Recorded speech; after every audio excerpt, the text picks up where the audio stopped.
Assalomu alaykum. Men Turonboy va Sabina Sharof Rashidov nomidagi Samarqand davlat universiteti Urgut filiali 2-bosqich talabasiman. Bugungi mavzu zamonaviy o'qituvchiga qo'yiladigan talablar. Mavzu bo'yicha 3 ta rejadan iborat.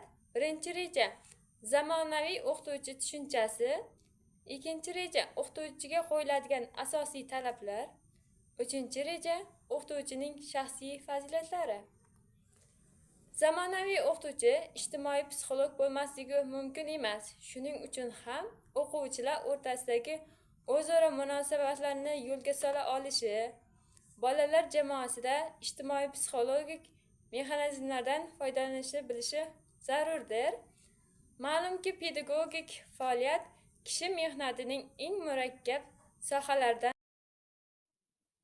O'qituvchilik inson jamiyati tarixi boshlangandan e'tiboran davom etib, shu bilan birga hamma vaqt jamiyat va jamoatchilik tomonidan e'tiborga loyiq e'zozlab kelingan kasbdir. O'qituvchi, deydi Al-Farabiy, aql-farosatga, chiroyli nutqqa ega bo'lishi va o'quvchilarga aytmoqchi bo'lgan fikrlarni to'la va aniq ifodalay olishni bilmog'i zarur. U o'z fikrini davom ettirib, o'qituvchi va rahbarning vazifasi dono davlat rahbari vazifasiga o'xshaydi. Shu sababli o'qituvchi eshitgan va ko'rganlarini barchasini eslab qolishi, aql-farosatga, chiroyli nutqqa ega bo'lishi, o'qituvchilarga aytmoqchi bo'lgan fikrlarni to'la va aniq ifodalab berishni bilmog'i lozim.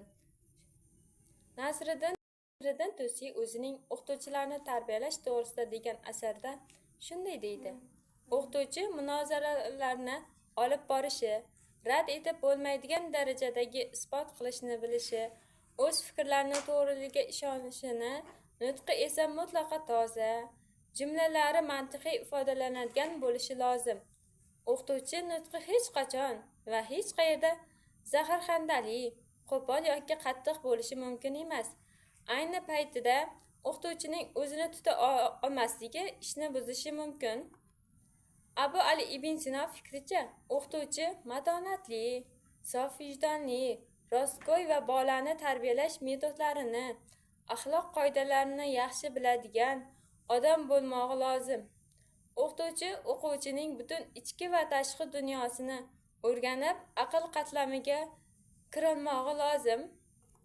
Jamiyatning o'qituvchilik kasbiga qo'yadigan asosiy talablari quyidagichadir: keng bilim saviyasiga ega bo'lishi, turli bilimlardan xabardor bo'lishi, yosh pedagog psixologiya, ijtimoiy psixologiya va pedagogika, yosh fiziologiyasi hamda maktab gigiyenasidan chuqur bilimlarga ega bo'lishi, o'z dars beradigan fan bo'yicha mustahkam bilimga ega bo'lib, o'z kasbi sohasida jahon fanida erishilgan yangi yutuq va kamchiliklardan xabardor bo'lishi, ta'lim va tarbiya metodikasini egallashi, o'z ishiga ijodiy yondashishi.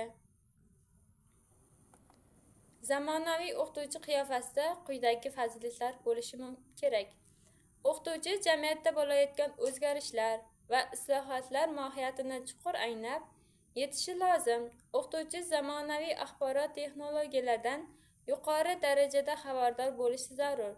O'qituvchi o'z fani bo'yicha chuqur bilimga ega bo'lmog'i lozim. O'qituvchi pedagogika va psixologiya fanlarini puxta o'zlashtirgan bo'lishi zarur. O'qituvchi ta'lim-tarbiya jarayonida eng samarali usul va vositalardan foydalana olishi lozim. O'qituvchi ijodkor, tashabbuskor, tashkilotchi bo'lishi lozim.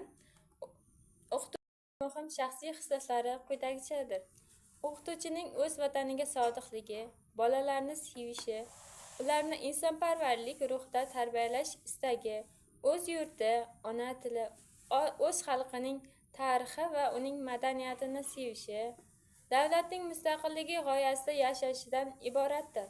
Ijtimoiy javobgarlikni yuksak darajada his etishi, oliyjanobligi, aql-farosatli, ma'naviy pok, o'zini qo'lga ola bilishi, sabr-toqatli, bardam, matonatligidadir.